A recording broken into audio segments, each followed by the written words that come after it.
நினைப்பெல்லாம் நின்னையே நினைத்திடச் செய்திடுவாய் திருமுருகா உன்னை திடமுற நினைத்திடவே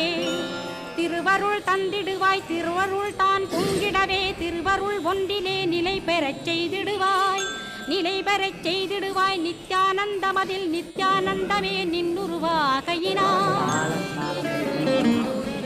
அத்வையானந்தத்தில் இமைப்பொழுது ஆழ்த்திடுவாய் ஞான பண்டிதா நான் மறை வித்தகா கேள் ஸ்கந்த குருநாதா கேள்மை பொருள் காட்டி மேன்மை அடைந்திடச் செய் வினைகள் யாவையுமே வேல் கொண்டு விரட்டிடுவாய் தாரித்ரியங்களையும் தடி கொண்டு விரட்டிடுவாய் துக்கங்கள் அனைத்தையும் தொலைதூரம் போக்கிடுவாய் பாப உடலை பரிசுத்தமாக்கிடுவாய் இன்ப துன்பத்தை இருவிழியால் விரட்டிடுவாய் ஆசை பேய்களை அறவே நசிக்கிடுவாய் அகந்தை பிசாசை அழித்து ஒழித்திடடா மெய்யருளாம் உன்னருளில்